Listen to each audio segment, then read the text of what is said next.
Welcome in, everybody. This is the other team. We're back with Ramblin Gamblin Sports.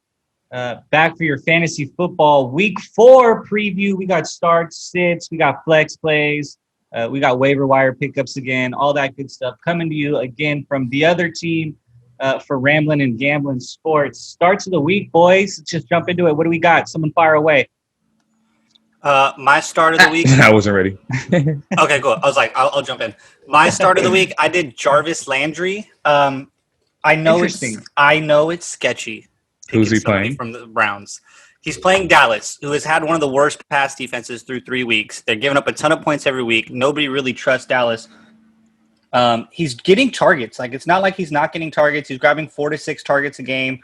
And he's due for a touchdown. He's so due for a touchdown. He doesn't have one yet.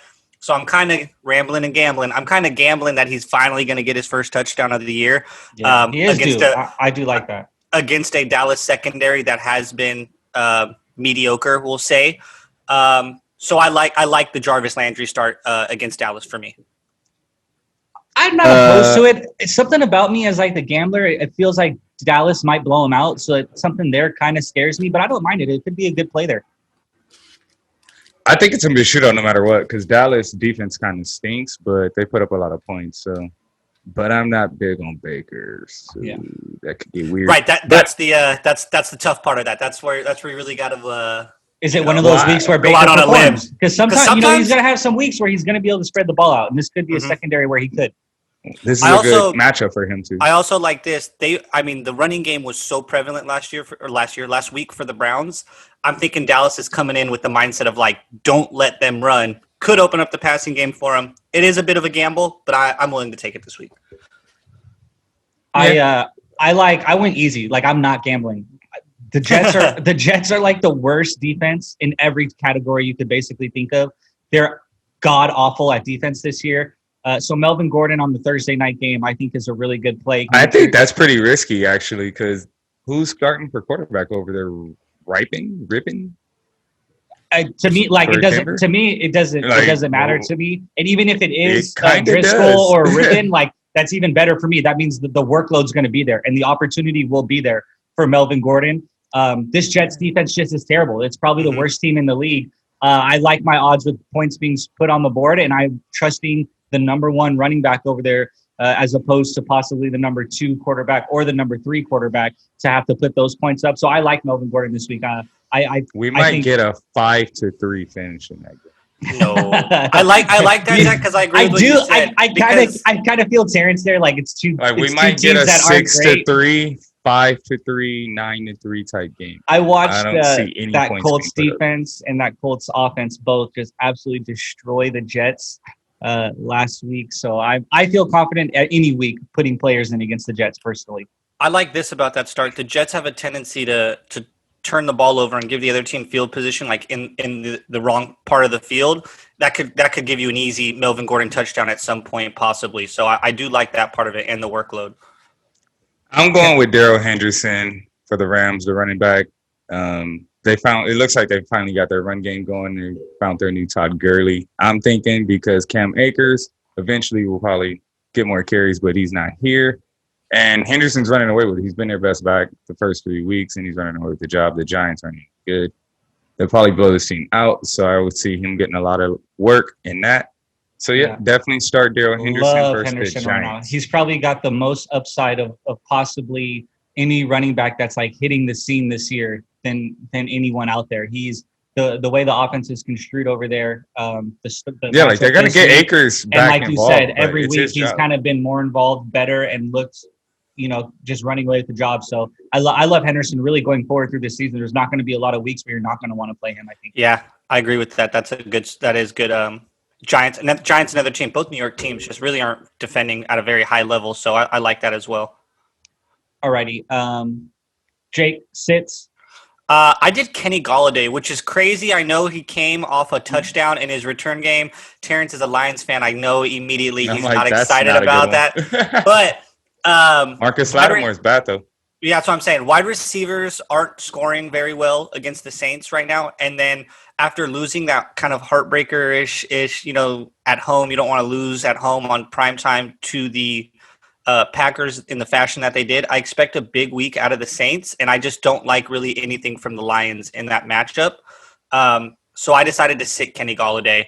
I went all wide receivers this week in my plays. Truly rambling and gambling this week, dude. Yeah, that's an interesting pick. Jarvis with the start, Kenny with the sit. Hey, this is fantasy football, though. You can't be scared. Fantasy football, you got to throw the names out the window, and you got to try to stay true to matchups. So interesting sit of the week, indeed. I'd say as well.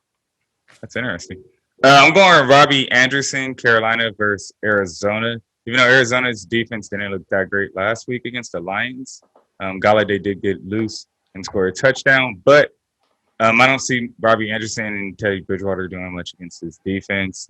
I think they'll be able to stop the run since, Miles Davis back there? Mm-hmm. It's no McCaffrey. So they should be able to load the box, stop the run, and then force Teddy to make throws that he's probably going to not be able to make. So yeah, they had Mike Davis back there, who actually had a decent week, but I think you're onto something with Arizona.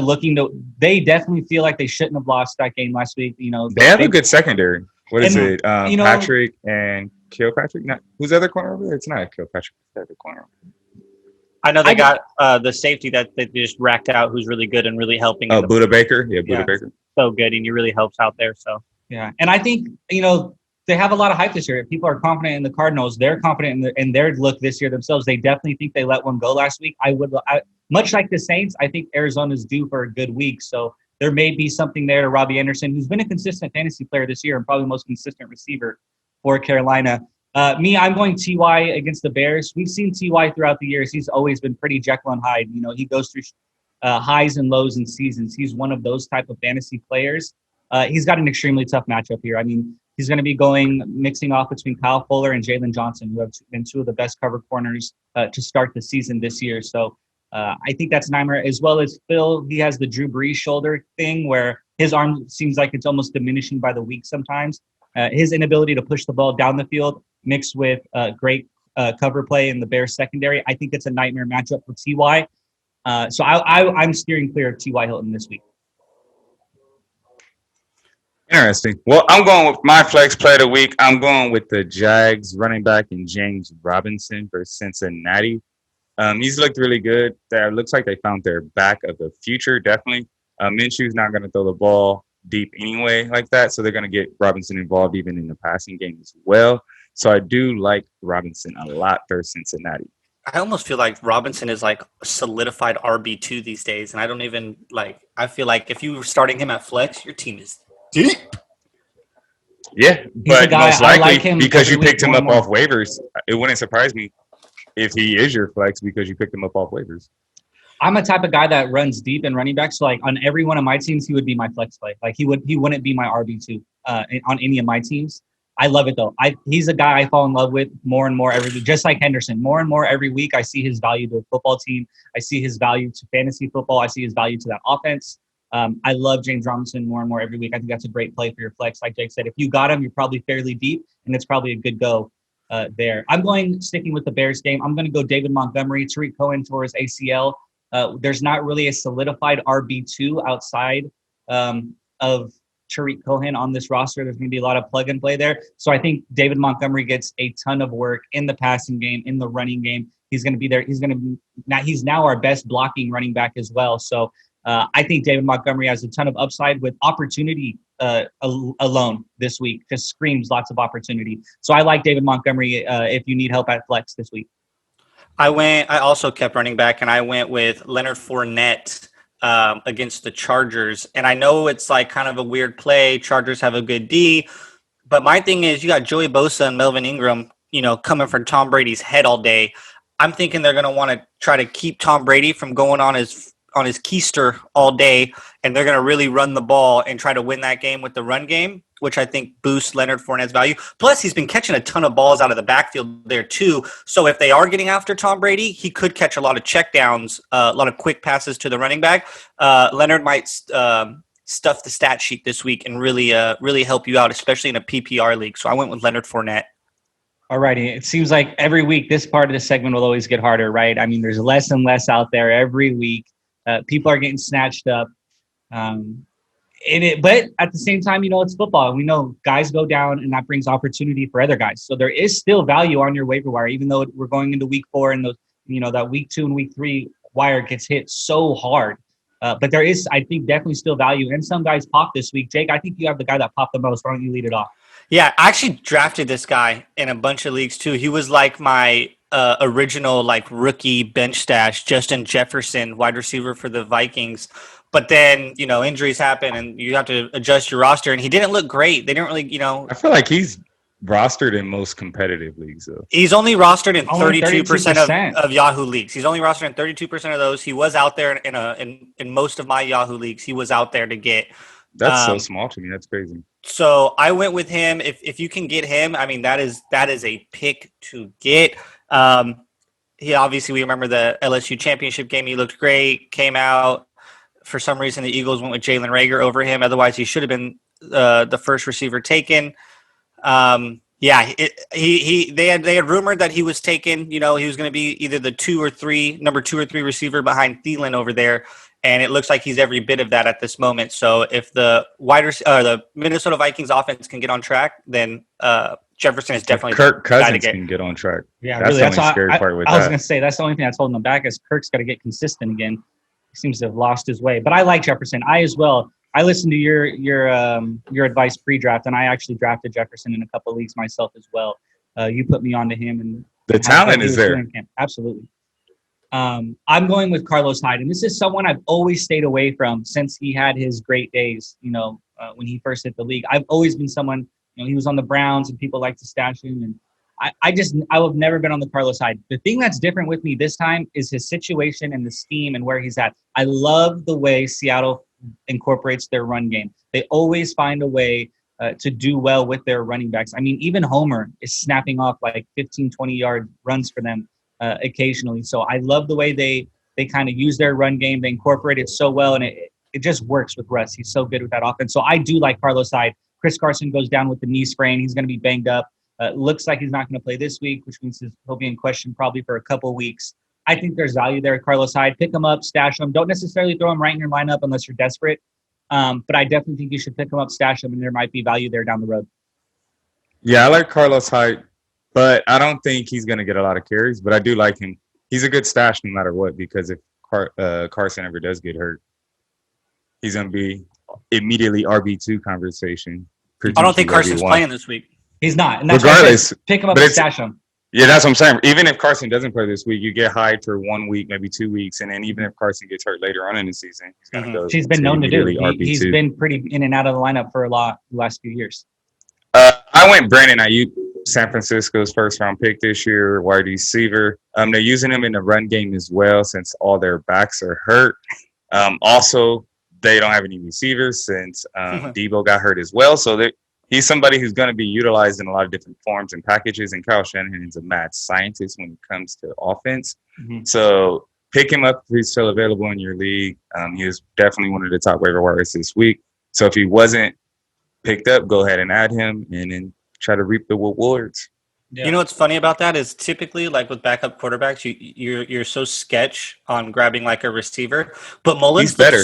He looks so capable. I don't know if I'm going to say he's better. That's a discussion in itself. But he looks fine. He looked like he's very capable and fine of helping run that offense. So it was I wouldn't be worried about grabbing a Niners wide receiver. The only thing I'll say on Mullins and Jimmy G is it's clear Kyle Shanahan doesn't like when Jimmy G throws the ball, but then he Mullins come in and sling it. So that's all I got on that. But. Yeah, I'm with Jake. Typically you stay away when we get into backup quarterbacks with skill position. 1,000%. But with the Niners, I like the skill position, and they need someone has to produce regardless. And they've lost so many skill position players that I think if you can get your hands on one, get them, because anyone's going to get burned. Anyone's getting opportunity because they don't have a lot of guys over there. And this is the first round talent, as you mentioned. So I think there's a lot of value there, even with the backup quarterback situation going down in San Francisco. Yeah, I agree. I think another names to probably look for are Rex Burkhead, Jeff Wilson Jr. Those are guys you can look for as well. I know we only gave you guys 3, but just people to look for, people to target. Those guys are going to be getting opportunity, and they're going to be hot on waiver wires as well. Also, I like Claiborne in Pittsburgh. He's going to take over that third wide receiver spot. and they throw the hell out of the ball. Big Ben looks good again. Deontay Johnson left game with a Yeah. concussion. He's going to be coming kind of in. It seems like he might be going in and out of lineups with injuries this year. He's been And it's kind of just banged like- up every week. So there is definitely room for opportunity there. And that's what I And love Claiborne's in a freak guys. athlete. Like Yeah. 6'6". All I'm running looking like a for at this 4'4". point in the season, when we're talking start, sits, pickups, all that stuff, is I'm looking for opportunity mainly. Like, do I have players that are going to get snaps, that are going to get involved, targets? Like, I think that's the most important thing, and I think Claiborne's going to get that. Like, there's plenty of room for opportunity over there, so definitely a good guy to target. Nice. As always, though, on behalf of Ramblin Gamblin Sports, this is the other team's Week 4 fantasy football preview, man. Good luck to all you guys out there. Set those lineups. Get them in by Thursday. Good luck to all.